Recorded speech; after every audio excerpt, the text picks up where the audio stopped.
Bom dia, vamos dar início à nossa primeira aula da disciplina de irrigação. A disciplina são 6 aulas, fazendo aí o período de 30 horas, né? Como de rotina, nossas aulas online, tem o período lá que vocês irão fazer os exercícios, né? Então, isso conta como hora de aula, né? Então, nós temos a aula apresentação comigo, e aí tem a continuidade através dos exercícios, né? Como vocês já estão acostumados lá na plataforma da escola, vocês acessam, tem até a próxima semana. Apesar que eu vou ver lá com a coordenação se eu consigo manter pelo menos por 2 semanas o teste, porque um depende do outro. Se tiver a opção de salvar, vocês vão fazendo, salva, e retorna depois, que a gente vai ver que são algumas contas que dependem uma da outra. Mas isso aí depois eu comunico com vocês, mas provavelmente nós vamos fazer isso. E quando começar a próxima aula, não tirar o teste das aulas anteriores, da semana anterior, ver se tem essa possibilidade de manter os testes aí todos lá. Lembrando por causa disso, porque muitas vezes nós vamos parar numa aula onde a conta seguinte depende da aula anterior. Então, eu acredito que tem a opção para vocês salvarem lá o teste. Então, eu vou ver se tem essa possibilidade, tá? Mas, se não, a gente se adequa conforme o decorrer da disciplina, que a gente, às vezes, adianta ou atrasa um pouco e compensa lá na frente, tá?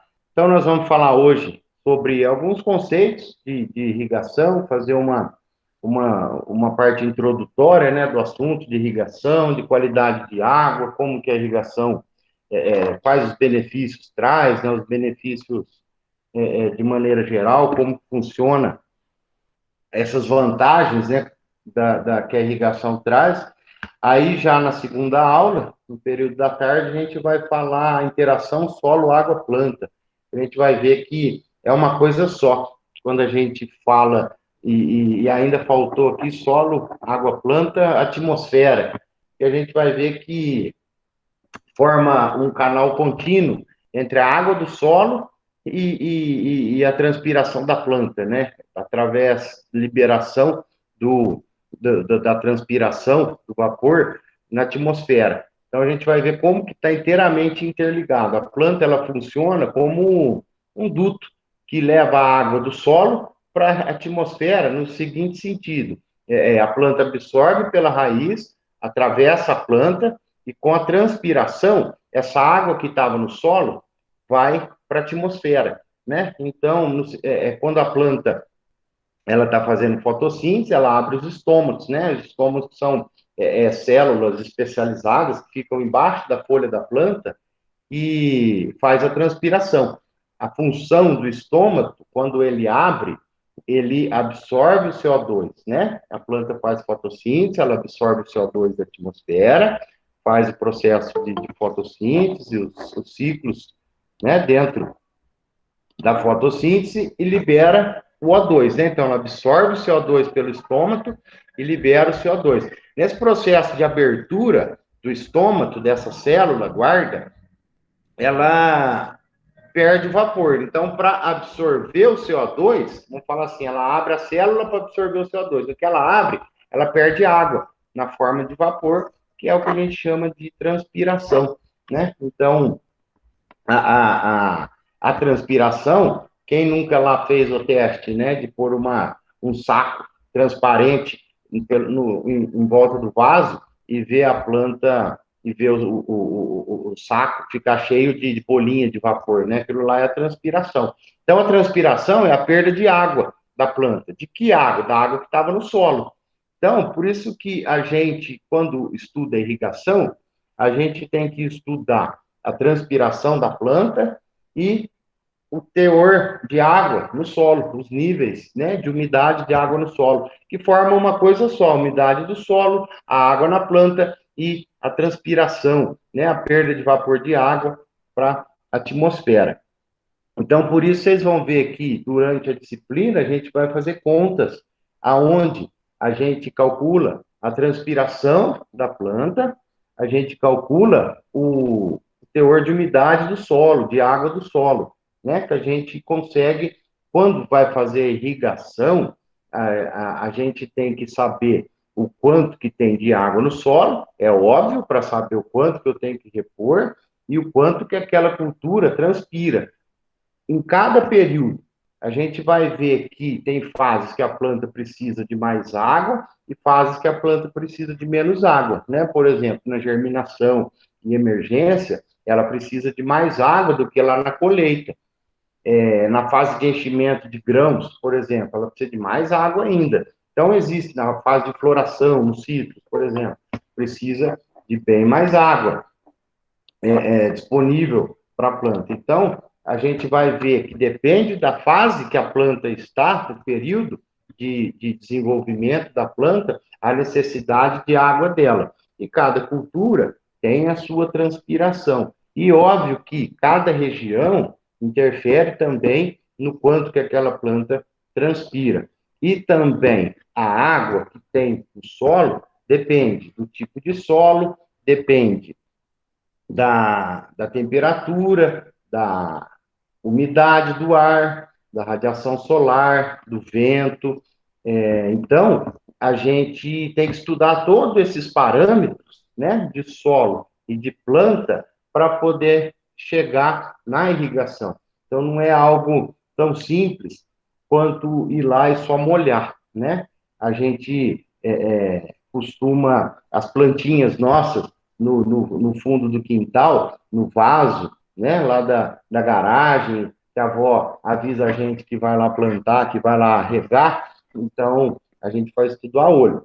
Mas em grandes lavouras, em grandes propriedades, grandes áreas de plantio, a irrigação não é algo tão simples de falar, vamos lá molhar. Não, eu tenho que considerar todos esses fatores, né? Onde a minha cultura está, porque eu tenho que saber a temperatura do ar, a umidade do ar, o vento, a radiação solar, enfim, que é tudo que interfere na transpiração e na evaporação da água do solo, tá? E além disso, a gente tem que considerar o sistema de irrigação que vai usar, porque cada um tem a sua eficiência, cada um tem a sua perda. Eu digo no sentido, por exemplo, uma irrigação onde a água vem por canal aberto, a perda de água é muito maior por evaporação, né? Se o canal está aberto num dia quente, eu tenho uma perda por evaporação.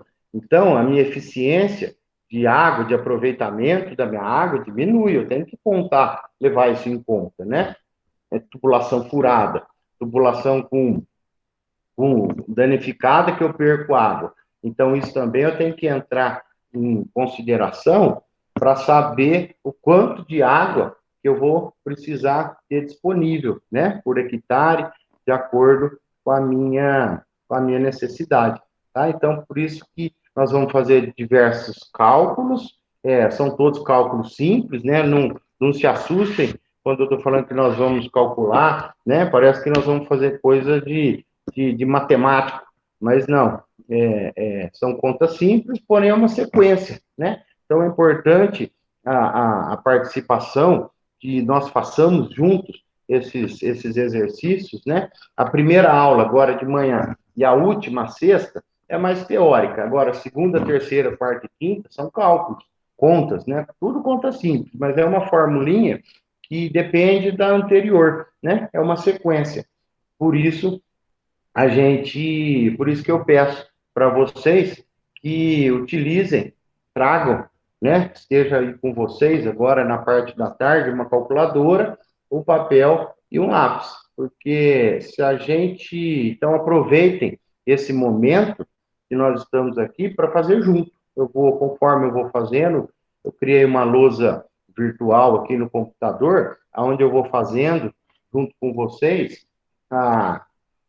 a, a conta, né? Os cálculos, e vocês aí vão acompanhando com papel e lápis na mão, tá? Então é isso. Então, na segunda aula, nós já vamos fazer algumas continhas, na terceira, fazer o cálculo de água no solo, transpiração da planta, o intervalo de irrigação e a lâmina de bruta de irrigação. O que é o intervalo de irrigação? É a cada quantos dias que eu tenho que irrigar, né? Não é todo dia que eu vou irrigar a planta. Tem dia, às vezes eu tenho que pular 2 dias, às vezes eu tenho que irrigar todo dia, às vezes eu pulo 3 dias, depende do quê? Nós vamos ver que depende das condições atmosféricas, né, da disponibilidade de água no solo. E aí chegar na lâmina bruta de irrigação. O que é a lâmina bruta de irrigação? O quanto de água que eu tenho que pôr. Então, e aí na última aula a gente vai fazer, eu vou apresentar quais são os métodos, os sistemas de irrigação que existem, né?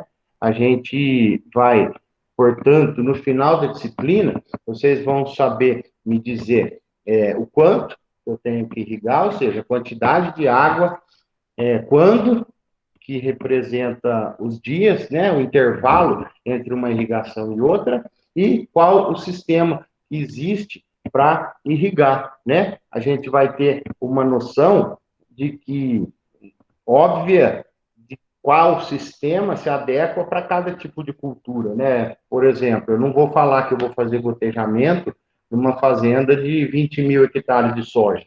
Não, é inviável. Mas agora, eu vou fazer um pivô central nessa fazenda. Agora, se eu tenho produção de hortaliça, eu não vou fazer um pivô central, eu vou fazer um gotejamento. Então, a gente, no final da disciplina, a gente vai ter essa noção de quais são os sistemas de irrigação que nós temos e automaticamente a gente já vai saber, né? Fala assim, poxa, numa cana eu não vou fazer microaspersão, né? E numa hortaliça eu não vou fazer uma aspersão com carretel enrolador. Então, isso que eu estou dizendo agora vai ficar familiarizado com vocês, o que representa cada um desses termos, desses sistemas que eu estou falando, tá? Então, os testes não tem nenhuma novidade para vocês, né? É como de todas as disciplinas, vocês já estão acostumados com esse novo modelo de aulas online, né? Onde lá na plataforma vão ter os testes, só que com uma diferença, eu costumo, em todas as disciplinas, né, nas primeiras aulas também aqui, são 5 testes por aula, né? 5 perguntinhas lá por aula. Porém, nessa disciplina, muitas vezes vão ter 2 ou 3 perguntas, contas, somente por aula, né? Então, tem aula lá que tem 2 continhas só para vocês fazerem. Só que, conforme vocês vão chegando no resultado, já vão ter lá os testes, né, as opções para vocês irem respondendo. Então, o teste de cá depende da resposta do anterior, que depende da resposta do anterior. Então, vocês vão ver que às vezes não vão ter 5 questões, igual eu costumo deixar, né? Vocês preenchem lá 10 por semana, 5 de uma aula e 5 de outra. Então, às vezes, vocês vão ver que vão ter lá só 5 para a semana toda, né? Então, aí, cada resposta tem peso diferente, né? Se tiver só 2 perguntas, 2 cálculos, cada uma vale 5 pontos, né? Então, mas tem as respostas intermediárias que já vão contabilizando os pontos, tá? Então, o nível, a média é 6. Eu deixo aí algumas referências bibliográficas para quem, porventura, trabalhar na área ou for trabalhar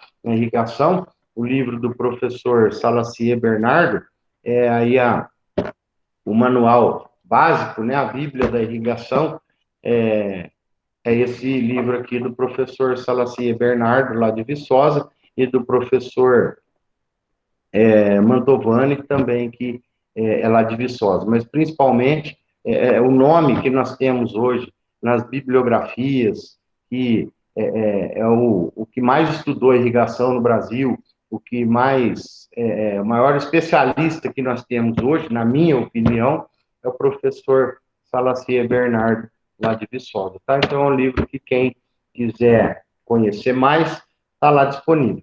Tem o material, essa disciplina tem uma apostila, né? O CPA tem uma apostila de irrigação, que lá, basicamente, tem todas as nossas aulas. é para estar lá na plataforma de vocês. Se não tiver, me avisa que deu alguma coisa, ou avisa direto à secretaria, fala, ó, o professor disse da apostila de irrigação. Aí vocês peçam, mas lembrando que só com a apostila fica difícil resolver, né? Porque a apostila tem lá as formulinhas, mas não tem a explicação de como fazer. Então, não substitui a aula, tá? É importante estar acompanhando, como eu disse, durante a aula. Então, vamos fazendo junto todas as contas,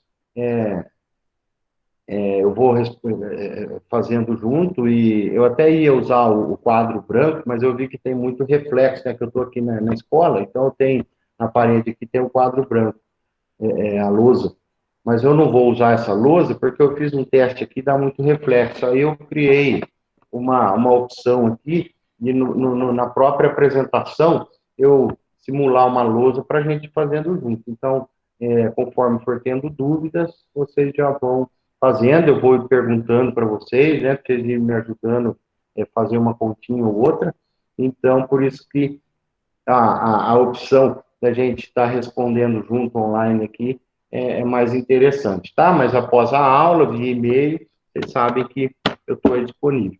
Então, tá aí, não esqueça a calculadora, usem, tragam a calculadora. Quando eu pus esses vários modelos aqui, o que que é? Que pode ser qualquer calculadora, tá? Não precisa ser científica, não precisa ser, que nós vamos fazer continha de multiplicação, soma, divisão e subtração. Então, não precisa ser nenhuma calculadora científica, específica, nada difícil, não. Tá? Tanto é que eu pus aquelas uma aqui, ó, que vem de brinde quando a gente compra alguma coisinha, aquela lá já é o suficiente para a gente fazer as nossas continhas aqui, tá? Então, vamos lá. Irrigação. O que é a irrigação?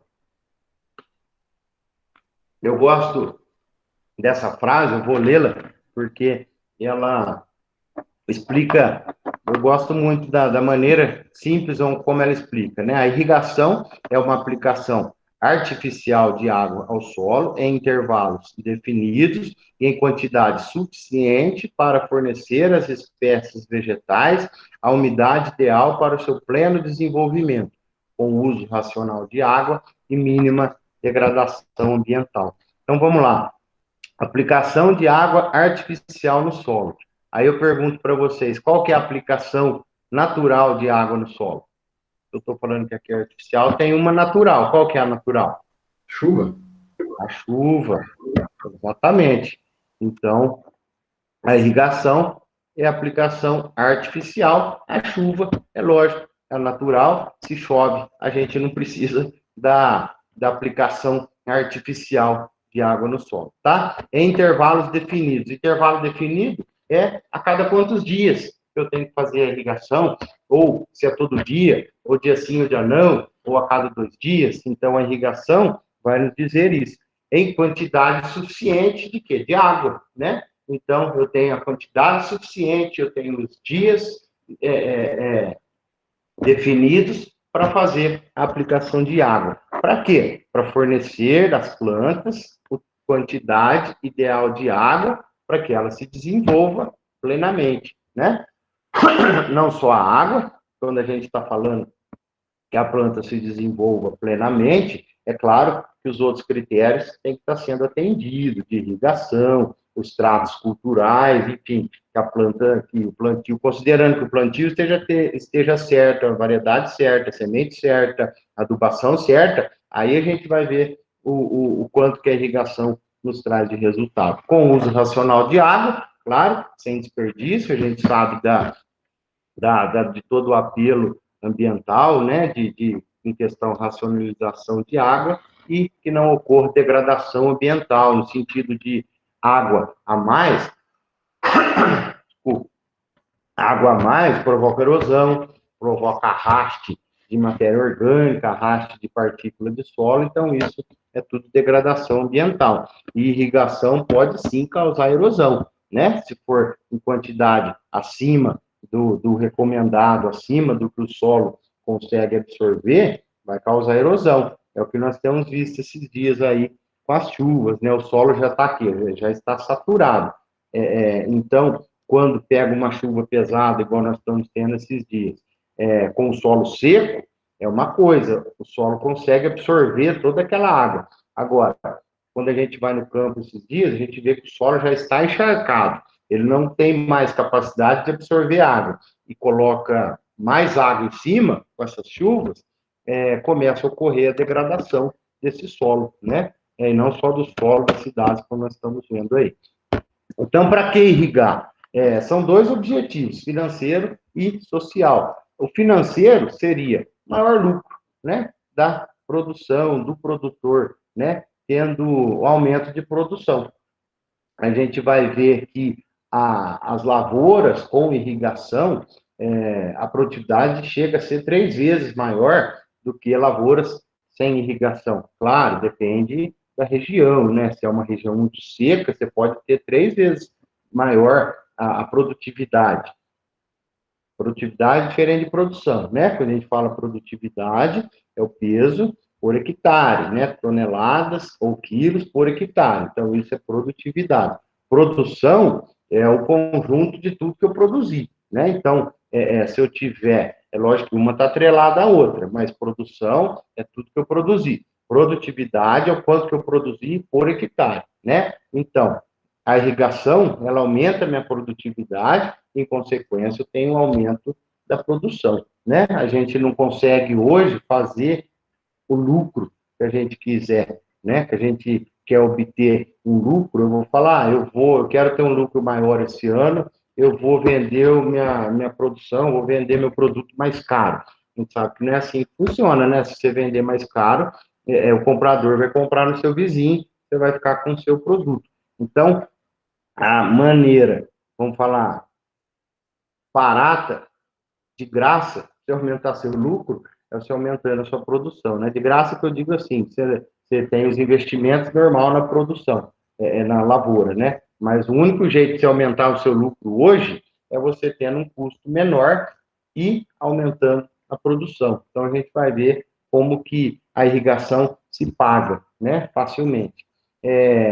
E outro motivo financeiro é conseguir incorporar na agricultura áreas que sem irrigação não poderiam ser cultivadas, né? Tem área que depende da irrigação, tem culturas que dependem da irrigação para possibilitar a produção. Sem isso, não haveria a produção, tá? A gente vê aqui, por exemplo, a produtividade média do Brasil, de algumas das principais culturas, e a produtividade das áreas irrigadas, né? Então, aqui, ó, vermelho é a área irrigada, azul é a área não irrigada, é a média do Brasil. Veja a diferença, né? O algodão, ó, vai de 3.200 para 5.000 quilos por hectare, né? Veja algumas outras aqui, o arroz irrigado, veja a diferença, vai de 1.800 para 4.200 um arroz irrigado com relação ao arroz sequeiro, café. Veja aqui, ó, chega a ser 2 vezes maior a produção do café irrigado, mesma coisa com o feijão. Olha a diferença de um feijão irrigado para um feijão sequeiro. Então, em uma safra, você produz por 3. Um exemplo, né? Aqui do feijão, dá 3 vezes mais, de 800 vai para 2.800. Então, a gente vê que em uma safra, em uma produção, uma colheita, ele já colhe para 3 anos. Obviamente, e numa condição dessa, o equipamento, o investimento se justifica para aquela região. Veja a média do Brasil, a diferença para a média do Brasil irrigados. Aqui são os dados do IBGE. Então, olha aqui o trigo, veja aqui a diferença, vai de 2 para 5. Olha aqui, ó, a quantidade, a diferença, né, de produtividade do trigo irrigado para o trigo sequeiro. O objetivo social, qual seria? Aquelas regiões aonde, vamos especificar, no Nordeste, no Agreste, no Sertão Nordestino, a gente sabe lá que a seca é muito severa.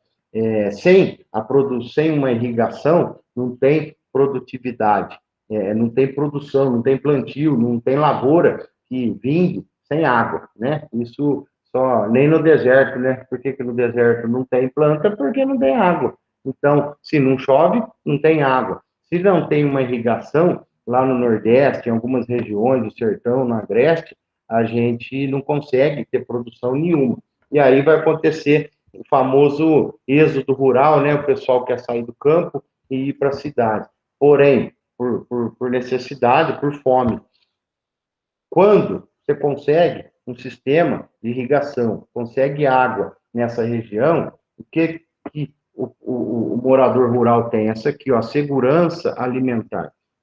Ele pode não ter dinheiro, mas ele continua. Agora, se ele não tiver alimento, ele tem que ir embora. Então, quando ele consegue o mínimo de água para produzir o seu alimento, te dar uma segurança alimentar, ele se mantém naquela região, né?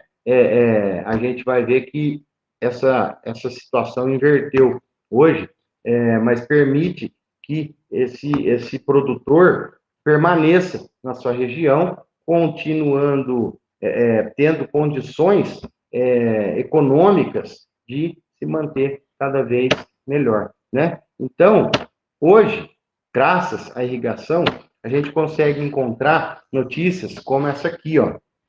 Conheça a região que se tornou uma das maiores produtoras de fruta no Brasil. O Vale do São Francisco é uma região muito seca, que sempre sofreu com a seca e infertilidade. Olha as notícias que nós encontramos hoje lá, graças à irrigação. É a região é uma das principais responsáveis produtoras de frutas do Brasil, exportando para a Ásia, Europa e Estados Unidos. Olha aqui, a outra reportagem, exportação de frutas no Vale do São Francisco baterá recorde. Se o ritmo for mantido, baterá o recorde, a marca de 1 bilhão em exportação de manga e uva no final de safra. Ora, há pouco tempo atrás, uma notícia dessa era impossível, né? Quando a gente viu aquela foto anterior da senhora buscando balde de água para sobreviver, né? Para sobrevivência. Imagina hoje, olha a diferença. Exportação de fruta bate recorde, 1 bilhão, maior produtora de manga e uva do Brasil. Mangas do Vale do São Francisco serão exportadas para a Coreia do Sul.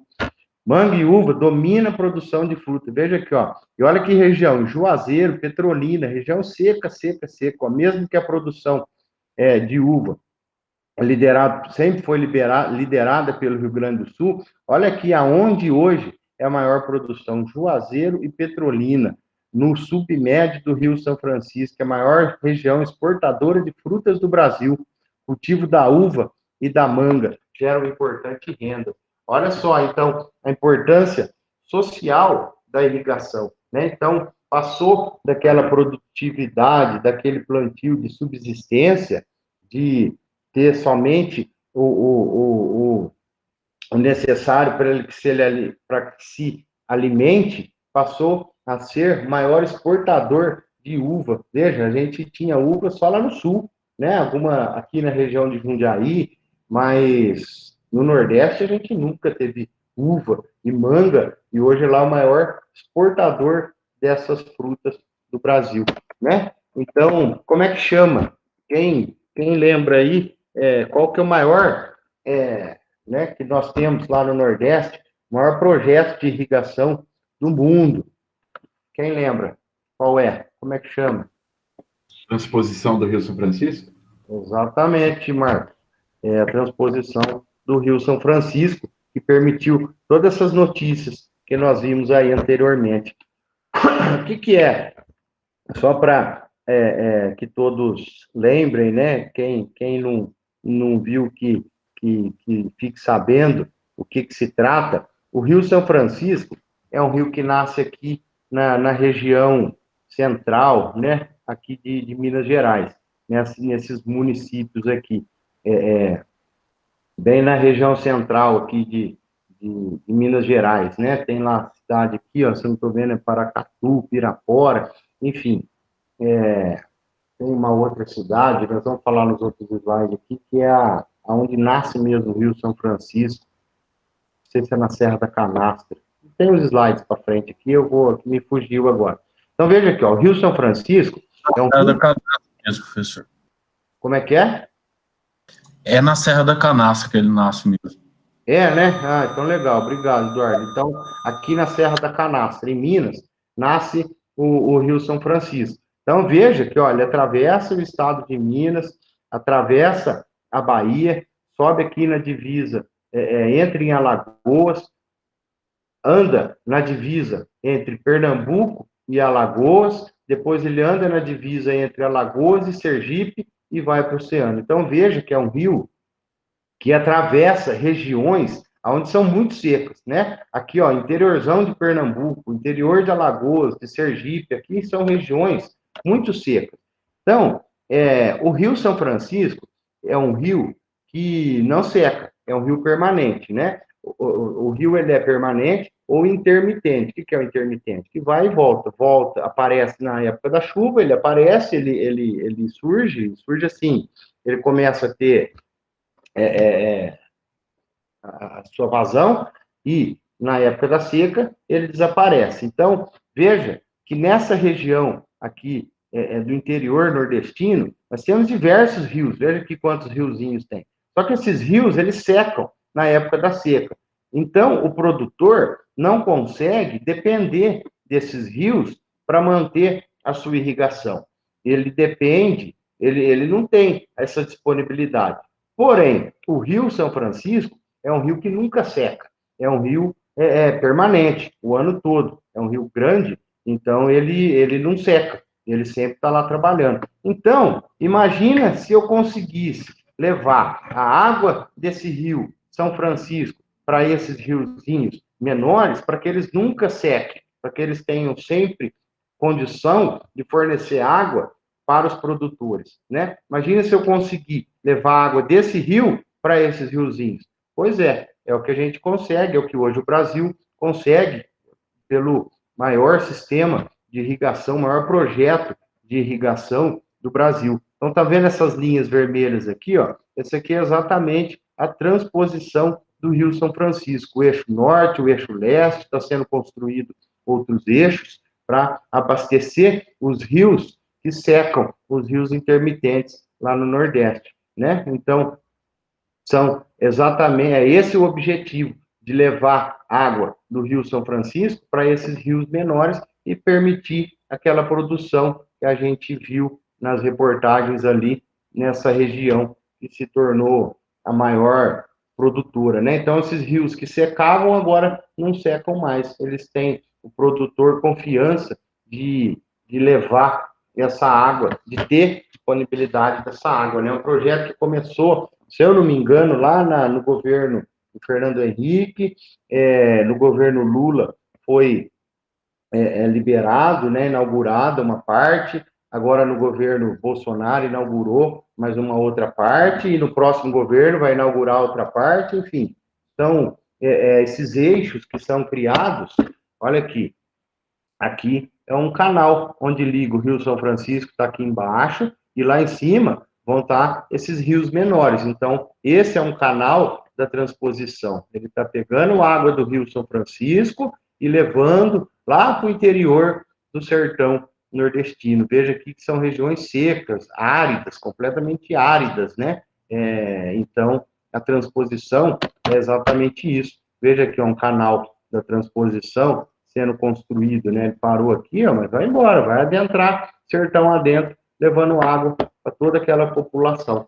Me espanta, às vezes a gente vê alguns ambientalistas que pouco conhecem, alguns, é até ruim eu falar isso gravando, mas a gente vê muito ambientalista aí erguendo bandeira e o cara nem sabe o que é essa transposição do rio. Ele vai lá e diz que está desmatando aqui, diz que está interferindo na natureza. Ora, tá, desmatou uma faixa grande, tudo bem, mas olha, aqui já não tinha nada, já não tinha lavoura, tá, tinha natureza. Mas olha os benefícios que isso vão trazer. Então, tem muita gente que ergue bandeiras, aí se você perguntar para a pessoa onde é que é o Rio São Francisco, ela nem sabe. Perguntar onde nasce, né? Tem muitos atores aí na televisão que a gente vê que é contra a transposição do Rio São Francisco e levanta bandeiras dizendo que são contras. Aí aposto que a maioria deles, se você perguntar onde é que nasce o Rio São Francisco, onde ele corta o Rio São Francisco, ele não sabe. Os benefícios que isso traz, imagina lá aquela pessoa que não tinha nem para sobreviver, hoje ela está montando a sua caixinha de fruta para exportar para a China, para os Estados Unidos, para a Europa. Olha o benefício que essa transposição traz, né? Aqui a construção da obra. Então, são canais grandes, né? A gente vê aí a quantidade o investimento que é feito nessa região por conta disso. Mas é um trabalho que, olha, temos que erguer a mão e agradecer a Deus por ter homens capazes, né? Governo que se dedicou a construir isso e está levando condições dignas para aquele pessoal, né? Então, que bom que o homem tem essa capacidade da engenharia, que tem esse dom que nos permitiu isso, né? A irrigação não é algo novo, a irrigação é algo antigo. A gente vê alguns desenhos aqui de hieroglifos, se eu não me engano, né? Desenhos antigos, e veja aqui o que esse homem está fazendo, ó. Irrigação no Antigo Egito. Aqui foram encontradas cisternas de irrigação, aonde armazenavam águas e dutos captavam, veja aqui, ó, cisternas de água, aonde, lá no Antigo Egito, descobriram há pouco tempo atrás, veja aqui esse desenho do Antigo Egito, tem o quê? 3.000 anos atrás, 4.000 anos atrás, usando a irrigação para levar água para as plantas, né? Então, não é nada antigo, veja lá outros desenhos, né? As pirâmides lá atrás, veja os sistemas de irrigação levando água para fazer a produção do trigo, né? Aqui, água saindo daqui e indo através dos canais lá no Antigo Egito. Então, é coisa bem antiga. Olha aqui, o rio Nilo, né? Por isso que tem aquela famosa frase que o Nilo é a dádiva do Egito, é um presente do Egito. Que deserto que cruza toda essa região, deserto do Saara, né? Atravessa, se eu não me engano, 8 países, né? Pega lá todo o deserto do Saara, atravessa Israel, Egito, a África do Sul. E veja aqui, ó, deserto do Saara, e olha aqui na beirada do rio Nilo, lavouras, graças à irrigação da água captada do rio, né? Então, ó, deserto e lavoura no meio. Olha aqui, ó, deserto do Saara lá no fundo, e olha que área verde em pleno deserto, graças ao rio Nilo. A gente vê que é possível produzir no deserto desde que tenha água disponível. Um outro projeto que, assim como a transposição do Rio São Francisco, nós temos no Brasil, em breve, né, teremos, já está tendo investimento, é a dessalinização da água do mar. O que é? Tirar a água, deixar a água do mar doce para poder fazer irrigação, para poder alimentar a população. Porque é um projeto caro. Lá em Israel, a necessidade deles é maior do que a nossa, porque nós ainda temos muita água doce. Mas tem regiões que não existe. Israel é uma região onde não tem água doce e eles dependem de tirar o sal da água do mar para poder ter água para irrigação. Então, isso aqui é uma usina de dessalinização da água. Tem vou passar aqui para vocês um filminho onde mostra esse processo de dessalinização da água, porque é algo que já está vindo para o Brasil. Vocês vão ver aí que os governos lá daquelas áreas do Nordeste estão nessas usinas em Israel, está vindo profissionais de lá para cá. Nós já estamos construindo aqui no Brasil usinas de dessalinização da água do mar. Então, o que é bom que o governo faz tem que ser dito, né? Não estou dizendo que é o atual governo, que é o passado ou que é o próximo, mas existem coisas, né? A transposição do Rio São Francisco e a dessalinização da água do mar, a questão é baratear, deixar mais barato, mas já é uma realidade que está sendo feita. Eu trouxe um filminho aqui, para falar alguma coisa, Marco? A Embrapa tem muitos estudos lá no Nordeste, porque lá tem muita água salobra. Sim. E é uma água mais ácida. Então, eles têm lá um projeto lá utilizando como se fosse a caixa séptica, mas com plantas que se adaptam a essa água salobra. Sim. Lá tem bastante volume, então eles estão utilizando isso para poder também aumentar a produção lá e utilizar essa água com um método bem mais barato, né? Filtrando bananeiras, usando várias plantas. Sim, é isso aí, bem lembrado, o Marco. É isso aí que você falou. Tem plantas que suportam maiores teor, né, de sal, água salina, solo salino, e tem plantas que retiram esse sal, né? Então, quando planta uma espécie que tolera, que retira esse sal, e você colhe, leva embora essa planta, você está levando o sal embora. Exatamente. Tem isso aí, já trabalha, né? Bem lembrado, o Marco. E as usinas. Então, tem um filme aqui que eu vou passar, um filminho que mostra lá como é que funciona Israel. Eu acredito que vocês vão conseguir ver normal aí, ouvir. Caso vocês não consigam, estiver falhando, me avisem para não ficar passando à toa o filme se vocês não estiverem vendo. Mas eu acredito que dá certo, sim.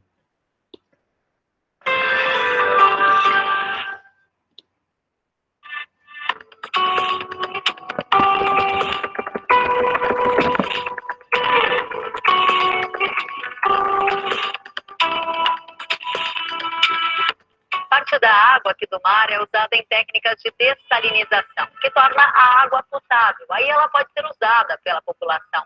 Israel é um dos pioneiros nesse processo, de acordo com as regras e normas internacionais.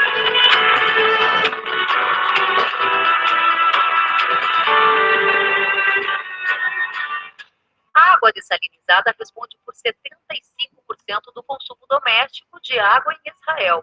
A tecnologia é aplicada em 600 milhões de metros cúbicos, o que equivale ao volume que abastece 6 milhões e meio de pessoas por ano. A dessalinização também é empregada para tratar a água salobra.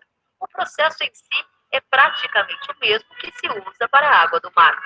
Nesta usina, a água que chega dos poços passa pelas membranas que ficam dentro dos tubos. A água concentrada volta para o mar e a outra é tratada e abastece a população. A tecnologia utilizada em Israel pode ajudar o Brasil a diminuir a escassez de água, explica o coordenador de projetos da Mekorot, a Companhia Nacional de Água em Israel. A técnica pode ser usada em áreas como o semiárido nordestino, onde chove cerca de 600 milímetros por ano, volume próximo à média anual de chuva em Israel.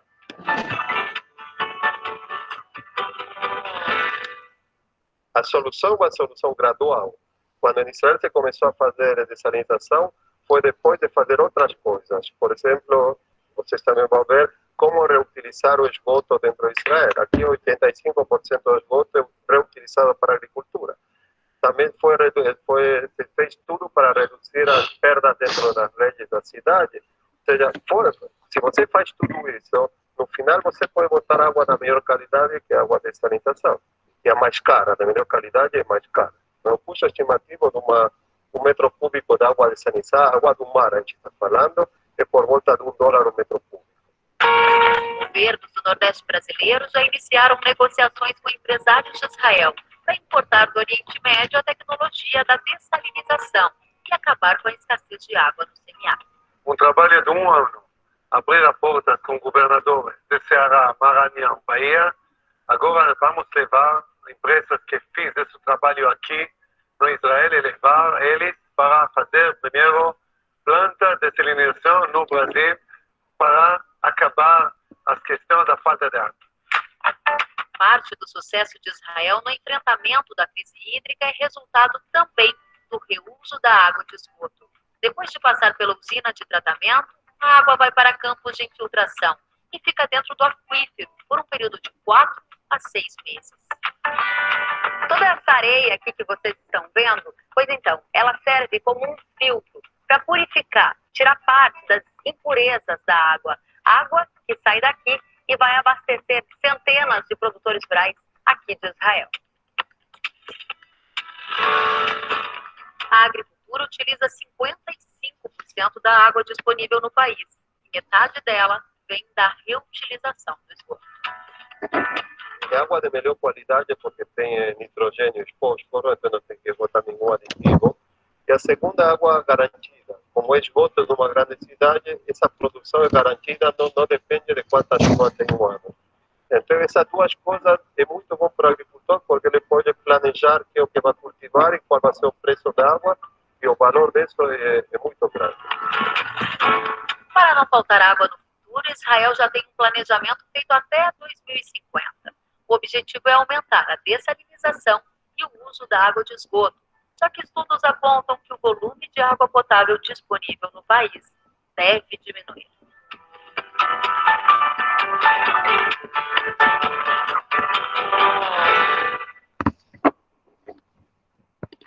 Bom, a gente viu que a questão é baratear o preço, né? Porque o que eles falaram aí, $1 por metro cúbico, ainda é muito caro. Mas é o que está salvando lá. E se a gente precisar aqui, como é que funciona? É um processo simples, mas por que ele é caro? Porque ele exige. A água, ela tem uma... Vocês conseguiram ver o vídeo? Funciona bem assim? Para eu saber para as próximas aulas. Aí, vocês ouvem e veem direitinho o filme? Ficou bom, deu certo, professor. Muito bom. Então, o processo osmose inversa, o que é? Todo, né, pelo processo físico, a água contaminada tende a ir para água pura, para neutralizar, né? Aqui tem maior concentração de alguma impureza e para que tem menor, ou contrário, a de menor impureza e para mais pura para equilibrar. Então, o que acontece? Aqui tem uma membrana, que é onde nós vimos no filme, parece aquele saco de ráfia, assim, é uma membrana. Então, o que faz? Se aplica uma pressão aqui nessa água para ela filtrar, uma filtragem forçada, porque a água, ela queria ir no sentido da água pura para a água salgada. Então, você tem que mandar da água salgada para a água pura, filtrando através dessas membranas. Então, o que é caro? Essa pressão. E essa tubulação, onde fica as membranas, não pode ser uma tubulação muito grossa. Então, vocês viram ali na imagem, ali deve ser o quê? Umas 4 polegadas, 6 no máximo, aonde tem que ter, aqui, ó, tem o sisteminha aqui, ó, então capta a água do mar, leva para esses canos aonde tem as membranas e faz o processo chamado osmose, aí vai ter água pura. E a água salgada retorna para o mar. Então, aqui, ó, a água doce vem para cá. E a água salgada é devolvida para o mar. Então, é dessa maneira que faz. Existem outras maneiras de purificar a água, né? Através de vaporização. Quando você evapora a água, só sobe a água pura. O mineral, o sal, fica, né? Então, tem um processo de destilação, destilaria, onde também tem como purificar a água. A mesma coisa que nós vimos lá na usina, que é com pressão, tem com temperatura também, que purifica a água. Congelamento, purifica a água, enfim, nós não vamos entrar em detalhes, porque senão a gente foge demais do foco da matéria. Mas a dessalinização é uma realidade, e já nós vamos ter aí, já existe algumas lá no Nordeste. Então, vamos falar aí da irrigação natural, da chuva. Para a gente estudar irrigação, a gente também tem que entender como é que funciona a chuva. Como que funciona o ciclo da água, o famoso ciclo da água. Então, vamos pensar assim, ó. Como é um ciclo, né? Tanto faz por onde eu começar, mas vamos começar aqui pela nascente do rio. Depois, nos próprios slides, nós vamos ver o que é a nascente, né? Por que a água, vocês vão ver que a água não nasce, né? Na verdade, ela brota naquele lugar. Então, é um afloramento da água, nós vamos chegar lá. Mas vamos falar aqui do ciclo da água. O que é o ciclo da água? A água vamos começar por aqui, a água está nascendo, uma nascente de um rio está aqui. Aí essa água vai descendo, veja que aqui no caminho, ó, já tivemos aqui, ó, captação de água para levar para a cidade. Então, ó, já tivemos uma captação de água, aqui tem parece ter uma comporta de uma hidrelétrica, que está gerando essa energia, o rio vem descendo, uma parte aqui, ó, é absorvida, que vai para o lençol freático, nós vamos falar o que é o lençol freático, outra parte desce e vai para o aquífero, nós também vamos falar o que é o aquífero.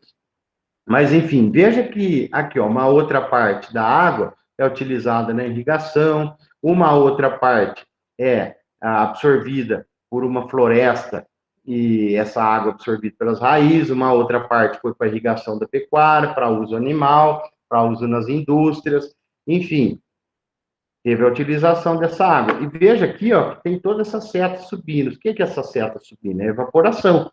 Então, ó, tem água evaporando aqui, a água evaporando da irrigação, a transpiração da floresta, das plantas, da lavoura, enfim, toda essa água evapora, certo? Então, a água líquida virou vapor. Esse vapor, quando ele encontra a temperatura menor e a pressão atmosférica, o que ele faz?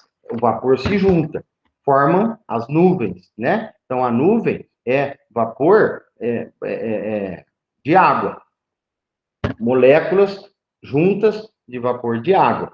E esse processo de evaporação e acumulação de vapor na atmosfera, no céu, formam as nuvens, e vai continuando, recebendo mais vapor, a nuvem vai o quê? Vai escurecendo. A nuvem vai escurecendo, e aí o vapor passa, aqui tem microgotículas de água, aqui a água começa a ficar maior, começa a ganhar forma líquida maior. Então, ela se desprende e chove, né? Se desprende do quê? As moléculas de água H2O, elas são ligadas uma na outra, né? O H, aí tem duas moléculas de oxigênio. Então, o H, duas moléculas de O. Esse O está ligado no outro O, esse H está ligado no outro H. Então, essa ligação entre um H de uma molécula de água para outra molécula de água forma uma ponte, né, que chama ponte de hidrogênio. Então, ela tem uma capacidade de segurar os dois Hs do H2O. Uma força que ela suporta. Chega uma hora, o peso é maior que quando a gota de água fica maior, ela se desprende, ela não consegue segurar uma na outra, aí vai ocorrer o quê? A precipitação, que é a chuva, né? E daí essa chuva vai encher a nascente de novo, vai encher o rio outra vez, e vai encher o subterrâneo, e vai evaporar de novo, e vai formar novas nuvens, por isso que esse ciclo, por isso que isso chama ciclo da água. Então, a água não se perde, a água, ela se renova através de um ciclo, né? Quando a gente fala de desperdício de água, a gente está querendo mais, quando a prefeitura faz campanha, ela está querendo, é lógico, quando tem pouca água, que os reservatórios estão baixos, aí é diferente, mas que essa água evaporou e não retornou. Mas a preocupação, muitas vezes, está no tratamento da água, no desperdício do tratamento da água, né? A prefeitura foi lá, tratou a água, e você está desperdiçando essa água tratada, né? Mas a água em si, ela faz esse ciclo. Lá na Amazônia, esse ciclo é tão grande que a umidade de lá chega aqui para nós, né? As chuvas, nossa maioria, é vindo lá da transpiração das plantas na Amazônia. Por que lá chove todo dia, né? Quem já foi lá sabe que o pessoal se programa para antes da chuva e depois da chuva, porque todo dia, lá pelas 5 horas da tarde, chove. A umidade é muito alta na região. Então, e aí, como a umidade é alta, forma nuvem carregada, chove, e esse ciclo não para, né? Esse ciclo, aqui, ó, quais são as fases, né? Evaporação da água, da poça na rua, da poça de água, né? Do rio, do ribeirão, da represa, essa água evapora, aí forma a condensação. O que é a condensação? Forma as microgotículas, né? Quando ela sofre o frio mais a pressão atmosférica, formam as nuvens brancas. Então, as nuvens brancas são microgotículas de água que evaporou de algum lugar. Essas microgotículas vão se tornando gotas maiores, até um ponto que o peso da gravidade é maior do que a força que une as moléculas da água, e ocorre a precipitação, que é a chuva. Então, veja aqui as etapas. E aí tem a infiltração. Então, veja as etapas do ciclo da água: evaporação, condensação e precipitação. Parte é infiltrada, o lençol, que as plantas vão captar uma parte dessa água e vai transpirar e vai formar microgotícula de novo. a transpiração, junto com a evaporação, vão formar essas microgotículas depois da condensação. Então, veja que é um ciclo. Esse é o ciclo da água. Essas são as etapas do ciclo da água, né? Que a gente acabou de ver. E aí eu pergunto, é novo esse ciclo? Acabamos de conhecer há pouco tempo. Se a gente for lá na Bíblia, né? Eu não estou fazendo nenhum apelo religioso, apesar que eu como testemunha, eu sou um leitor da Bíblia, gosto demais e recomendo que se leia, porque não é um livro religioso somente. Você quer ler romance, ler livro de guerra, ler livro de superação, livro de milagres, óbvio, livro de sabedoria. Lá tem todos esses tipos de livro num livro só. Mas vocês vejam aqui, nesse livro de Jó, que quem diz é o mais antigo da Bíblia, né? Os estudiosos dizem que é o livro mais antigo da Bíblia, escrito por Moisés, a suposição, né? Então, isso aí está lá 2.000 anos antes de Cristo, seria mais ou menos há 4.000 anos atrás foi escrito isso. Olha o que está escrito nesse versículo, nesse parágrafo, na tradução de hoje. Deus faz com que a água da terra suba para o depósito e depois transforme em gotas de chuva. A nuvem derrama água que cai em aguaceiro sobre a terra. Ora, o autor dessa frase, desse livro da Bíblia, explicou exatamente o ciclo da água. Olha que interessante. Faz com que, ele só não sabia os nomes, né? Mas aqui, ó, faz com que a água da terra suba. Como a gente chama isso hoje? Evaporação. A água da terra suba. Evaporação. Para um depósito. Que depósito? A nuvem. Depois transforma em gotas, né? Que é a condensação. Transforma, que vira chuva, que é a precipitação. Ou seja, eles não tinham esse nome ainda, 4.000 anos atrás, mas foi descrito o ciclo da água, que é a evaporação, a água da terra sobe, para um depósito, que é a nuvem, que transforma em gota de chuva, que é a gota é a condensação, a chuva é a precipitação. Ou seja, esse ciclo da água, que eu acabei de falar, é mais antigo do que, tem quase a história da Bíblia, aí, de tão antigo que é esse ciclo da água. Uso da água no planeta. A maior parte é a irrigação. Veja que 72% da água doce do planeta, quem usa é a irrigação. Por isso que o foco somos nós, né? Quando a gente vê o primeiro lugar que pede para maneirar na água, é lá na fazenda, na irrigação, às vezes tem limitação do uso da água para irrigação, né? Os sistemas de outorga de uso de água, CETESB, Agência Nacional de Água, muitas vezes não permite a retirada, porque a irrigação é disparado quem mais consome água doce no planeta, tá? Veja que o uso animal, 11%, nosso uso na cidade, 9%, indústria, 7%, e o uso humano na zona rural, 1%. Veja a quantidade de água doce, vai boa parte para irrigação. E aqui a gente tem uma noção de quanto de água consome para produzir determinados produtos, né? Veja aqui, ó, para produzir 1 quilo de arroz, gasta 2.500 litros de água. 1 quilo de manteiga, gasta 18.000 litros de água. 1 quilo de leite, 712. Veja aqui, ó, carne, para produzir 1 quilo de carne de boi, gasta 17.100 litros de água. Isso aqui, que está dizendo, está em todo o ciclo, né? Quando fala aqui, ó, para produzir 1 quilo de carne de boi, gasta 17.100, está contabilizando aí desde a irrigação da pastagem, né? Teve irrigação da pastagem, teve o consumo do próprio animal, teve... O Leonardo, gostei, o Leonardo falou aqui, então vamos beber cerveja que economiza água. Exatamente. Aqui, ó, a cerveja gasta 5,5 litros de água, né? Isso aí, ó. Ô, Leonardo, boa recomendação sua. E deixa para depois da aula da tarde.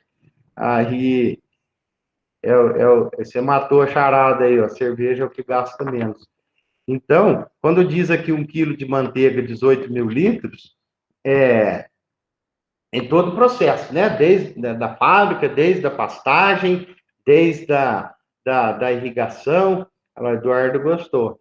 Desde a irrigação, tudo mais. E até tem gente que fala assim, né? Que é uma água que a gente dá de graça, né, para outros países. Quando a gente exporta carne de frango, cadê a carne de frango aqui, ó? Quando a gente exporta carne de boi, para cada quilo, ó, quanta água que nós estamos vendendo de graça lá para outros países, né? É uma água que estava aqui com a gente e levou para outro país. Mas não vamos levar essa discussão adiante.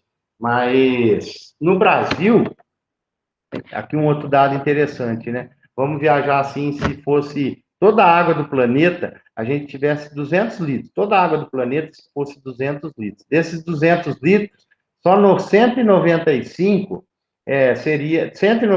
seria água salgada. Só 5 litros desses 200 seria água doce.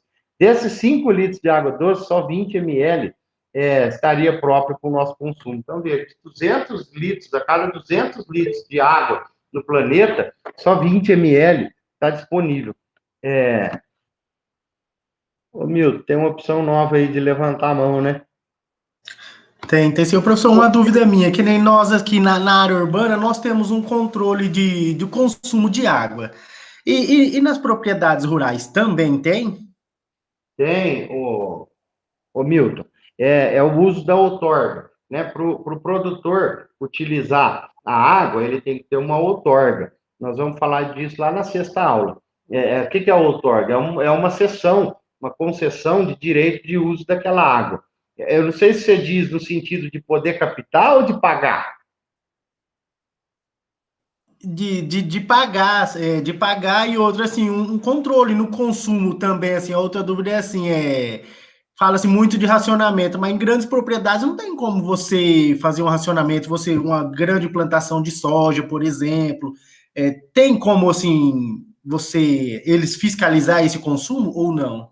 Tem, e é fiscalizado, Milton, no sentido assim, de que quando a empresa, que nem aqui no estado de São Paulo, é a CETESB, que nos dá o direito, a concessão, a outorga para uso da água. Então, põe medidores e determina uma quantidade que você pode tirar para que não afete o de baixo. Porque imagina assim, tem aqui a fazenda, aí vizinho a fazenda tem uma indústria, e vizinho a indústria tem eu lá em casa querendo tomar banho. Imagina se a fazenda pega tudo, aí não tem para a indústria e não tem para nós tomar banho, para a gente usar na cidade. Então, quando faz a outorga do uso da água, tem o controle, sim, de quanto que capta, a não ser, lógico, vamos falar assim, mas lá no sítio do fulano não tem, vamos fugir do que está ilegal, né? A gente sabe que tem muita coisa ilegal por aí. Mas as empresas têm que ter, no mínimo, uma outorga de captação. Aí o órgão responsável vai analisar o seu projeto no sentido de que o que você tirar não vai faltar para quem está abaixo do rio, né? Para não, se não acontece isso aí que você está falando. Se o cara puder tirar o quanto ele quiser, vai faltar para o vizinho de baixo, né? Então, tem uma quantidade que ele pode tirar que o rio der conta de suprir essa demanda de toda a região, né? E, além disso, o controle do como é despejada essa água, né?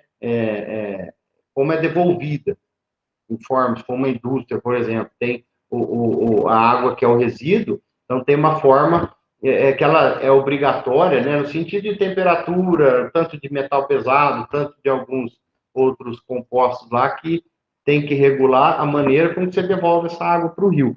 Mas, da sua pergunta, tem sim, viu, meu? Tem uma Agência Nacional de Água, controla os rios maiores, os rios estaduais, a CETESB que controla, então ela chega numa propriedade e pede a outorga.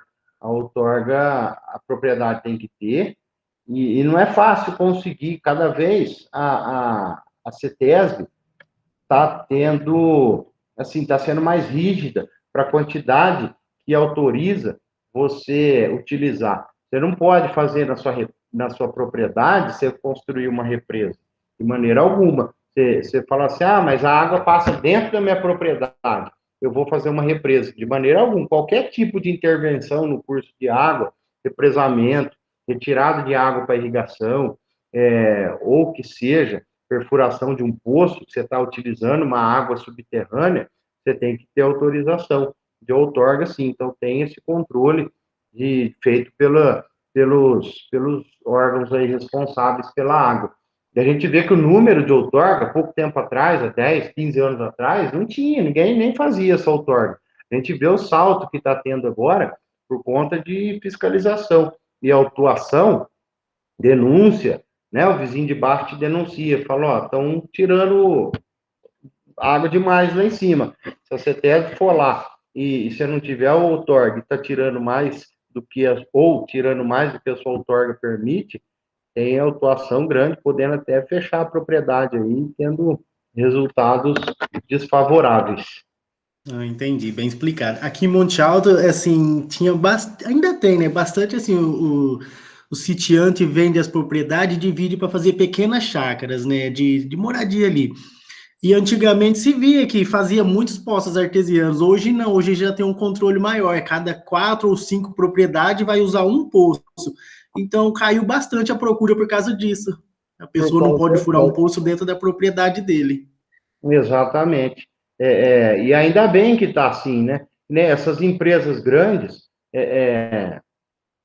que fazem perfuração de poço, eles não te dão nem orçamento. Você liga lá e pergunta assim, ó, quanto que é um orçamento aí para eu fazer um poço semi-artesiano ou artesiano? Nós vamos falar nos próximos slides qual que é a diferença do semi-artesiano, do artesiano, do poço caipira.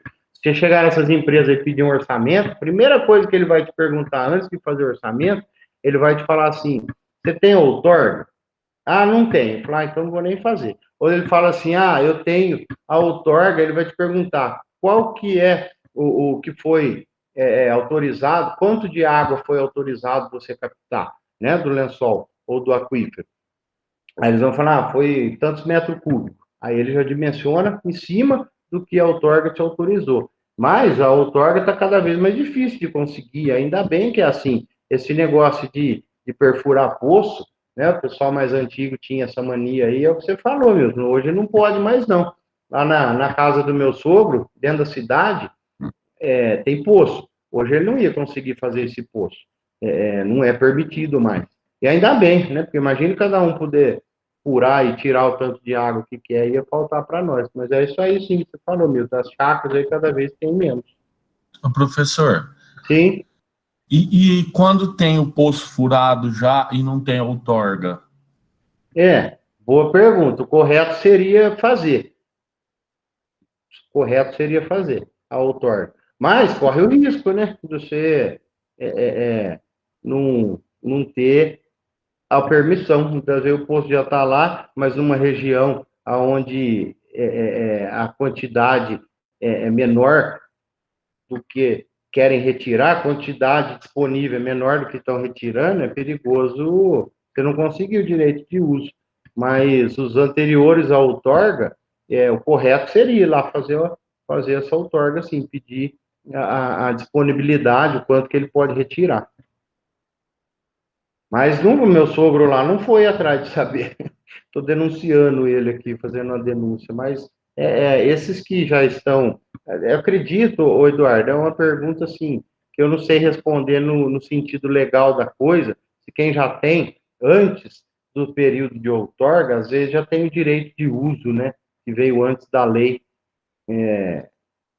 Aquele poço caipira no fundo de casa lá, isso aí eu acredito que já é antes da lei, não deva ter problema maior, mas algum tipo de controle tem que ter, porque quando você vê que chega a conta de água em casa, uma parte é esgoto, né? Quase que metade é água, metade é esgoto. Quando você tem um poço, você não utiliza a água do departamento de água, mas você está lançando esgoto para eles tratarem.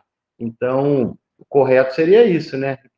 Você dimensionar o quanto você retira para poder ser cobrado do esgoto, porque muitas vezes vem lá a conta mínima de R$5 da água, conta mínima, porque você não teve consumo de água, então você não despejou o esgoto. Mas, na verdade, você despejou o esgoto, né? Você não pegou água da rede, mas você despejou o esgoto. Então, tem toda essa questão aí e agora, no termo legal, se quem já tem precisa fazer, eu acredito assim, se for aumentar a quantidade, for uma empresa, né? Aí eu acredito que tem que fazer sim. E por que para nós aqui a gente não tem, né, diferente de outros países, esse negócio de ter torneira? Né, a gente vai na nossa casa lá, na garagem tem uma torneira, lá no quintal tem outra torneira, no muro tem outra, tem torneira para tudo quanto é lado. Em outros países, se a gente for ver lá, não tem, né? Em casa, aqui no Brasil, a gente toma 3, 4 banhos por ano, por dia, por ano não, né, por dia. Em outros países, isso é inimaginável, né? Tem país que é um banho por semana. Não só pelo frio, mas pela disponibilidade de água. Você não tem 5 chuveiros dentro de casa, as casas grandes, né? Você tem um ponto e tem água em certo período do dia só e de alguns dias da semana. O resto é tudo água da caixa d'água. E no Brasil a gente tem, não sei até quando, mas essa abundância, porque as maiores reservas, né, que é 12% da água doce do planeta, está aqui com a gente. E o famoso aquífero Guarani, que é a maior reserva de água doce do mundo. Olha aqui o tamanho. Pega aqui, ó, começa lá na Argentina, Uruguai, um pedaço do Paraguai, e vem subindo, ó, Rio Grande do Sul, Santa Catarina, Paraná, São Paulo, Goiás, Mato Grosso. Olha o tamanho desse aquífero, né? Então, aqui é a maior reserva de água do mundo. Então, aqui tem outro aquífero, que na verdade esse aqui é o maior em extensão. Tem outro que tem um pouco mais de água em cima, que é o aquífero depois eu não vou lembrar o nome de cabeça, mas tem um outro aquífero aqui na região amazônica também, que é muito grande. O aquífero, então qual que é a diferença do aquífero do lençol freático? O lençol freático, a água dele é uma água mais superficial, por volta de 100 metros de profundidade, o lençol freático. Fica ali por volta de 100 metros de profundidade e é uma água corrente, vamos falar assim, é um rio subterrâneo. O aquífero é uma água que está lá, chega a estar a 1.800 metros de profundidade, ó, quase 2 quilômetros para dentro da terra, que ficam nas rochas, né? O aquífero, então, muitas vezes fala assim, nossa, naquele mundo de água embaixo de nós, então o continente, o solo está flutuando em cima dessa água? Não.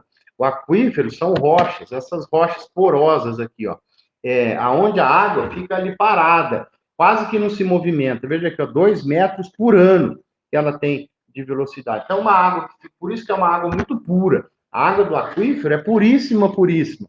Não tem aqueles filtros de barro que tem aquela vela dentro.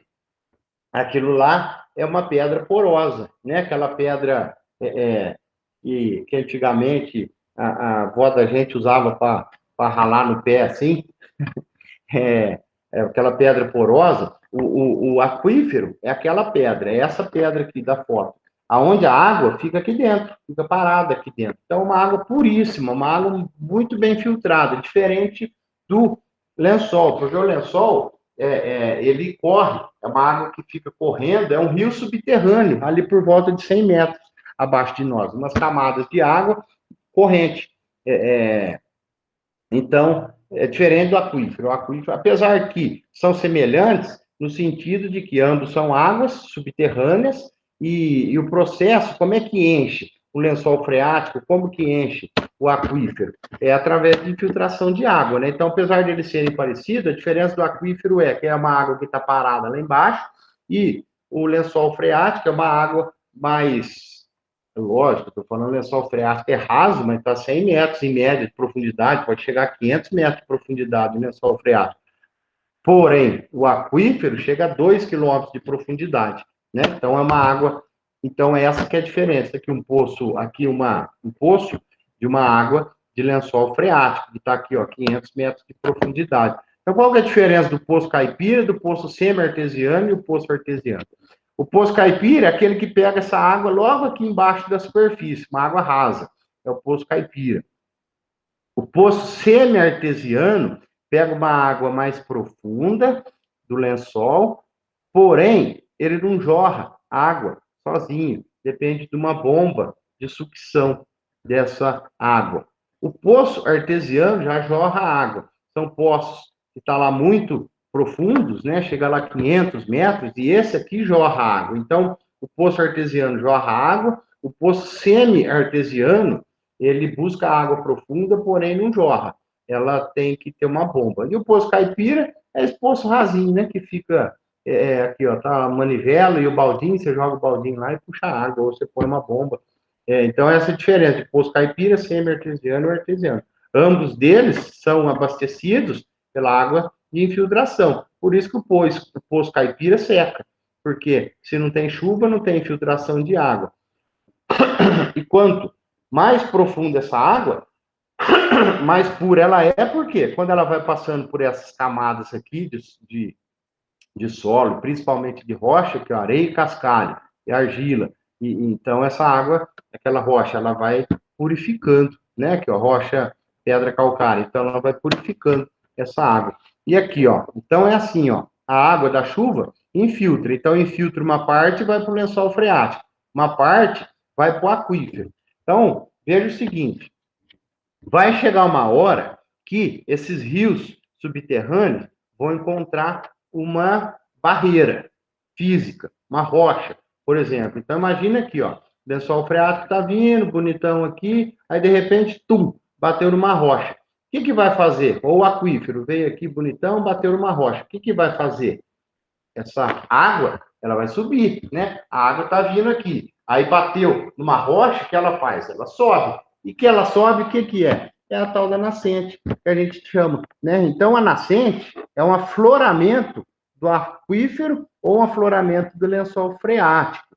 Então, essa água, ela não está nascendo na nascente. Então, fala assim, nossa, então a nascente, a água está se fazendo líquido, é um milagre. Não, é a água que está aflorando. É uma água que já estava num rio subterrâneo, que encontrou alguma barreira e subiu. Agora, a velocidade e a força depende do tamanho dessa barreira e do tamanho desse rio subterrâneo. Aqui é a nascente do rio Tietê, aqui em São Paulo. Aqui, ó, é uma água, ela está aflorando. Então, aqui embaixo tem uma água subterrânea, um rio subterrâneo correndo, que encontrou uma barreira de pedra e aflorou, que ele precisa sair em algum lugar. Então, ele vai, sai, vai para o rio, dá toda essa volta aqui, ó. Veja a velocidade desse rio subterrâneo. Aqui, afloramento do aquífero Guarani em Olímpia. Então, veja, essa água veio com tamanha velocidade e chegou lá no subterrâneo, bateu em alguma coisa e subiu. Subiu aí, então aqui, né? Então fala assim, nossa, olha como que essa nascente é forte. Na verdade, é o rio que está aflorando, né? É o afloramento desse rio subterrâneo. Depende da velocidade que esse rio vem, é a velocidade que vai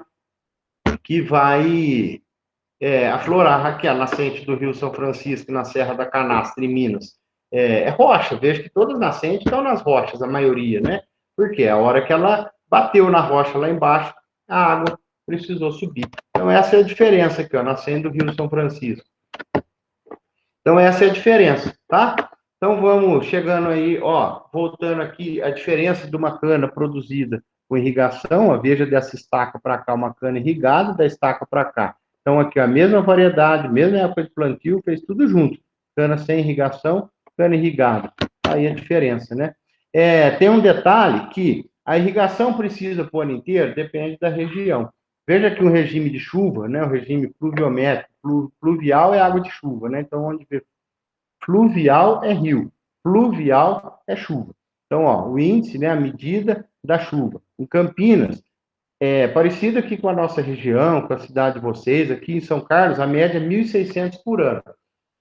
Tem uma curiosidade assim, esse 1.600 por ano não varia de um ano para o outro, quase que todo ano bate 1.600.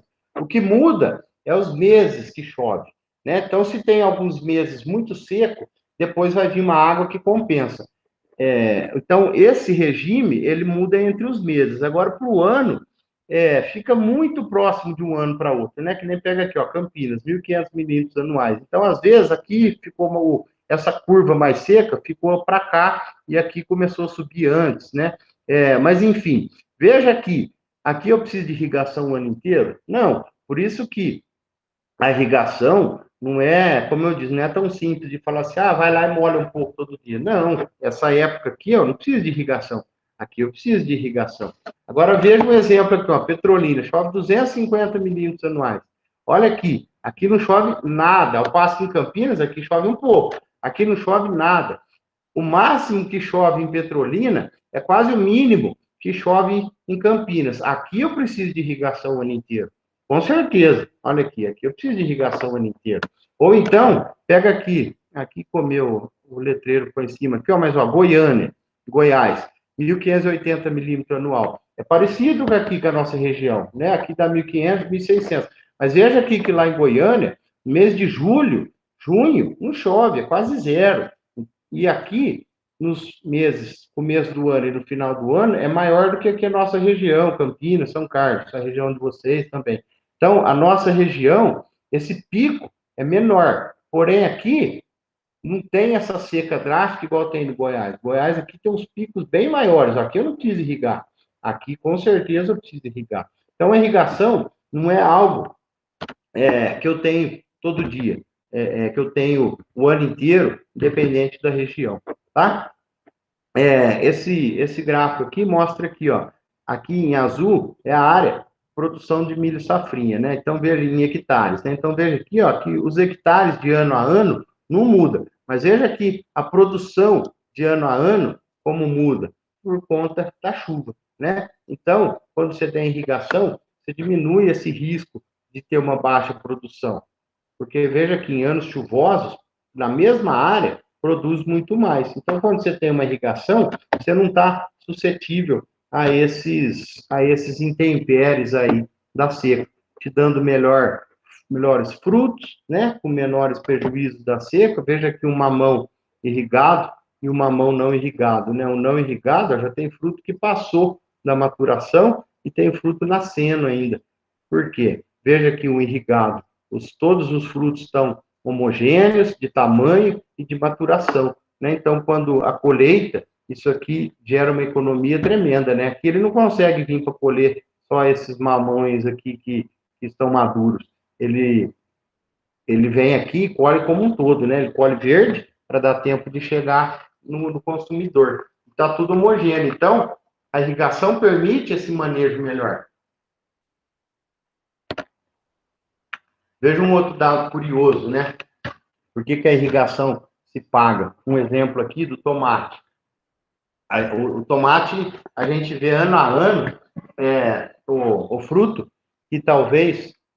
que é fruta e fruto, né? Na verdade, fruta, a palavra não deveria existir, né? Porque é tudo fruto. Quando está no pé, a gente fala fruto. Põe na bancada da quitanda, a gente fala fruta. Mas na verdade é fruto, né? Mas tá certo, a gente fala fruta, mas por que é fruta e não fruto? Fruto, na verdade, a planta no pé, ela dá fruto. Quando vai vender, que chama de fruta. Legume, não existe legume, a gente chama de leguminosa, mas legume em si é palavra culinária, né? Mas são frutos. Então, veja aqui, ó, o tomate. A gente sabe que todo ano tem variação de preço tremendo do tomate. Por quê? A época que produz pouco, tem pouco no mercado, o preço vai lá para cima, né? Agora, imagina se você tem uma irrigação que você nunca produz pouco. Ou, melhor ainda, quando ninguém está produzindo, a produção está lá embaixo, a oferta, né? Porque a demanda é linear, né? Todo mundo quer comer a saladinha, comer seu molho de tomate o ano inteiro. Porém, a produção cai e sobe. Agora, imagina quando todo mundo cai, ninguém consegue produzir, e você consegue, o preço está lá em cima. Então, veja aqui, ó, a oferta diminui, o preço sobe. A oferta aumenta, o preço cai. Agora, imagina se você, quando o preço está alto, você tem um sistema de irrigação e consegue oferecer o seu produto, poxa, você tem um lucro aí 4, 5 vezes maior do que você produzir fora de época, né? Veja aqui, ó, o preço caiu porque todo mundo tem um tomate, o preço sobe. Agora, quando ninguém tem o tomate, olha o preço como é que vai. É a lei da oferta e demanda, né? Isso aqui é a lei econômica básica, que é assim, né? Se você tem pouca... Por que os preços de muitos produtos subiram agora na pandemia? Porque tem pouca oferta, ou seja, as fábricas fecharam, você não tem um produto. Quem tem, vende caro.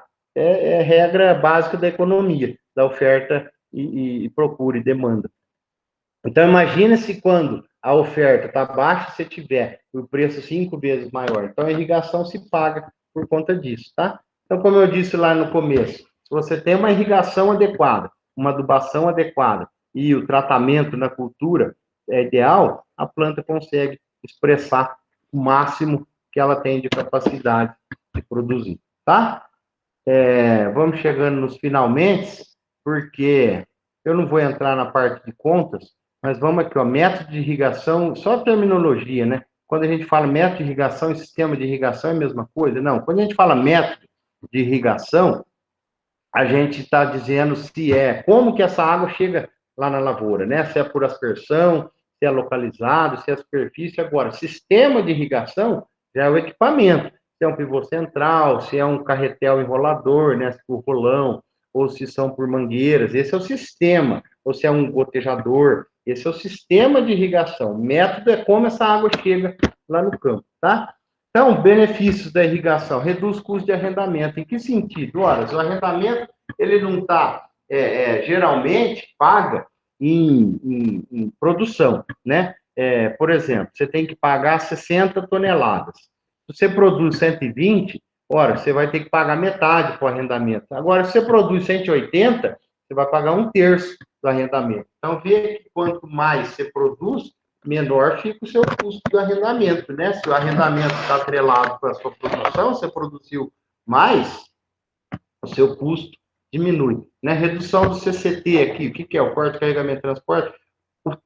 O transporte, se você produz com irrigação próximo à usina, vamos falar de cana, se você produz mais, você leva irrigação ao redor da usina, você produz mais, o seu custo ao redor da usina, o seu custo para trazer essa cana é mais barato. Se você produz mais perto da usina, a distância que você vai levar os seus produtos, os seus adubos defensivos mais perto da usina, mais barato. Você tem um maior período de plantio, né? O que o produtor de grão hoje depende, quando ele vai plantar, depende da chuva, né? O planejamento do produtor de grãos, soja, milho, algodão, o milho safrinha, ele depende de quando vai chover, né? Então, ele depende da previsão. E se você tem irrigação, se depende da previsão, depende de nada, você produz quando você quer. Então, te permite fazer mais de um plantio por ano quando você tem irrigação e diminui, reduz seus riscos, né? Porque você tinha medo de investir por conta, se não chover, o risco da seca, você passa a não ter, né? Você consegue planejar. MPB, aqui, ó, viabilização dos piores ambientes, no caso da cana-de-açúcar, né? As regiões piores você consegue plantar se você tiver uma irrigação, você consegue planejar de acordo com a sua data e não com a chuva. Viabilidade de MPB, né? Que é a muda pré-brotada de cana, precisa ter irrigação. Aumenta a produtividade, aumentando o maior lucro, né? Se você produz mais, você tem maior lucro. Permite um programa de escalonamento. O produtor planta soja, milho, algodão, aí uma safrinha de milho de novo. Por quê? Ele consegue ter irrigação para fazer esse escalonamento, permite plantar mais na mesma área por ano. Culturas mais nobres, que nem culturas caras, você vai lá plantar palmito, por exemplo. Aí, se você perder, seu prejuízo é grande, o seu investimento é todo perdido. Então, quando você tem um sistema de irrigação, você tem mais coragem de assumir um risco de plantar uma cultura cara, porque você sabe que vai ter a produção, né? Você vai ter o retorno disso. Além do que, né, os favorecimentos econômicos, comunidade rural, que nós vimos, fixação do homem no campo, todos os benefícios sociais. Então, no final da disciplina, vocês vão estar sabendo me responder isso aqui, ó, que são as questões, o que quem trabalha com irrigação tem que saber, e vocês vão saber agora aqui na disciplina, quando irrigar, quanto irrigar e como irrigar, né? Quando irrigar, a cada quantos dias, intervalos entre uma aplicação e outra. Quanto irrigar é o quanto de água que eu tenho que pôr para a minha lavoura. E como irrigar? O sistema que eu vou utilizar para levar essa água, tá? Qualidade da água para irrigação. Não é qualquer água, resumindo, não é qualquer água que pode ser para irrigação, né? Água de má qualidade, de maneira alguma, nós podemos usar para irrigação. Esses dias eu passando ali num produtor de hortaliça, esse produtor caipira aí, que dentro de terreno, caipira que eu digo assim, não empresa, que faz dentro do terreno dele, dentro da cidade, ele disse que estava produzindo muito pouco, perdendo muita folhosa, né, muita alface, e aí eu perguntei para ele, o que você está fazendo de diferente hoje, né? É a mesma semente, planta do mesmo jeito, mesmo local, faz o trato dele com a enxada lá direitinho. Eu falei, mas alguma coisa o senhor está fazendo de diferente, ó. Aí ele falou assim, o meu poço, eu estou usando água da chuva, da água da prefeitura, estou usando água da rua. Não estou mais usando a água do poço, porque o poço secou, né? Naquela época que estava seco, esses dias para trás. Aí eu falei, então é isso, a água que vem da rua, ela não pode ser usada assim na lavoura. Para molhar as plantinhas nossas em casa, tudo bem, né? Para molhar os pezinhos nossos lá no quintal, tudo bem. Agora, uma produção grande, você não pode depender de água da rua, porque tem cloro, tem flúor. Então, né, a legislação obriga por flúor na água para as residências, né? Para tratamento dos dentes. Então, é obrigatório. Então, esse flúor pode ser tóxico para algumas plantas. O cloro, em excesso, é tóxico para algumas plantas. Então, não pode ser qualquer água para irrigação. Além de ser tóxico para as plantas, ele causa danos no sistema de irrigação, saliniza o solo e contamina alimento. Então, água de má qualidade causa principalmente isso aqui, danos no sistema de irrigação, pode ser tóxico para a planta, salinização do solo e contamina alimento, né? Olha aqui, veja essa foto aqui, é uma tubulação com água de má qualidade, aqui é um canivete, onde a pessoa raspou aqui por dentro do cano. Olha aqui a mucilagem que tinha dentro desse cano. Olha aqui os bicos entopem. Veja aqui a tubulação cheia de mucilagem. Veja que isso aqui interfere até na vazão do sistema, né? Você calcula lá um tubo de 1,5 polegadas. Aí o seu tubo está cheio, depositado, essa mucilagem aqui de água suja. Você muda até a vazão, o diâmetro nominal da tubulação, né? Então, o prejuízo de má qualidade, toxidez para a planta, né? Você tem ali metal pesado, você tem cádmio, por exemplo, que é um metal pesado, alumínio na água, você vai matar a sua planta. Então, causa salinização do solo. O que é? Água pura não existe, né? Água pura só existe água destilada. Toda água mineral, né? Tem uma garrafinha de água mineral aqui, ó. Aqui a gente lê no rótulo, aqui, composição química dessa água mineral: bicarbonato, cálcio, magnésio, cloreto, nitrato, sódio, potássio, sulfato e fluoreto. Olha quanta coisa que eu tenho na água mineral. Por quê? Minério, então tá cheio de minério. Olha, tudo isso aqui é minério. É mineral, magnésio, cloreto, nitrato. Então ela é mineral no sentido que ela tem mineral. Então, imagine essa água aqui, eu evaporo ela. O que vai evaporar? Vai evaporar H2O pura. Esses minerais que estão aqui no rótulo vão ficar todos ali no solo. Vai evaporar só a água. O mineral fica. Agora, imagina se eu coloco uma água que tem muitos minerais num solo. E essa água vai evaporando, o que sobra é o sal, o que sobra é o mineral. Então, esse solo acabou se tornando um solo salino, por conta dos minerais em excesso que tinha na água. Então, você está irrigando, você está achando que você está fazendo bem, você está fazendo mal no solo. Além, claro, né, se tiver contaminação de micro-organismo, vai contaminar o alimento. O que eu meço? Obrigatoriamente eu tenho que medir na água: pH, condutividade elétrica, totais de sais dissolvidos e os íons desses sais. pH, o que é o pH? O pH é o potencial hidrogênio iônico, que é a quantidade de hidrogênio livre que eu tenho na água. É o que a gente fala, se a água está ácida, alcalina, né, básica ou neutra.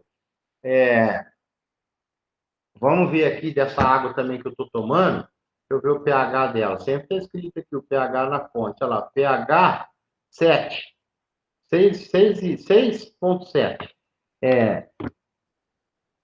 Água de mina, água mineral, fica por volta disso, pH de 5,5 a 6,5 na média.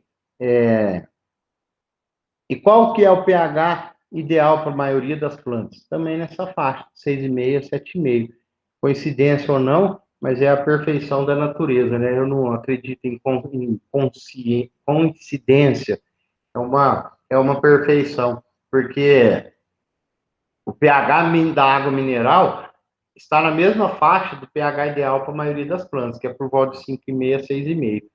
Então, se fugiu disso, pode essa água ter alguma contaminação e está fora desse pH. Ou tipo de água da região pode estar fora desse pH. Você precisa corrigir o pH. Então, no mínimo, você tem que medir o pH e a condutividade elétrica. O que é a condutividade elétrica da água? A condutividade elétrica você mede é tipo umas canetas, assim, ó. Você enfia uma caneta dentro da água e ela vai te dar lá o total de energia elétrica, né, através de Siemens, microsiemens. Condutividade elétrica, a água pura não transmite energia, H2O pura. H2O pura, a gente só consegue água destilada em laboratório. Por quê? Destila água, né? Você evapora a água. Então, quando você evapora a água, o vapor depois condensa e vira líquido de novo. O que não é vapor de água não vai subir, né? Então, vai ficar lá embaixo os minerais. E o vapor puro vai subir. Então, essa é a água destilada. Essa água pura não transmite energia, corrente elétrica. Aqui, a água transmite corrente elétrica, né? Se tiver um fio desencapado, você enfiar a mão naquela água lá, você vai morrer, dependendo da descarga. Agora, o que transmite condutividade são os minerais da água. Então, quando você tem muito mineral, a sua condutividade elétrica é grande. Então, você mede a condutividade elétrica. Se tiver acima de um determinado valor, é sinal que ela tem muito sal, muito mineral. Porém, o condutivímetro não te diz qual mineral que você tem. Aí, o que é a recomendação? Quando deu uma alta condutividade elétrica, você tem que ir lá e analisar os tipos de mineral que existe, né? Para saber qual tratamento que você tem que dar. Não é que você vai inutilizar essa água. Se tiver um pH, você tem que neutralizar. Se você tem um excesso de um bicarbonato, você tem soluções que neutralizam esse bicarbonato. Então, não é que você não vai poder utilizar essa água, você vai ter que fazer um tratamento ideal para tornar essa água ideal para lavoura, para irrigação. Então, as análises que eu tenho que fazer são física, químicas e biológicas. Biológica é contaminação com micro-organismos. Depende da cultura que a gente vai trabalhar, isso não importa, né? Cultura onde se consome o próprio fruto da produção, vamos falar lá, morango, por exemplo. Você vai consumir o morango, alface, principalmente, você vai consumir direto a folha. Então, se você tiver uma água contaminada com micro-organismo, isso interfere. Agora, vamos falar assim, uma água para cana. Isso aí não tem interferência micro-organismo, né? Você não vai consumir a cana, você vai passar o álcool, o açúcar, você já descontaminou.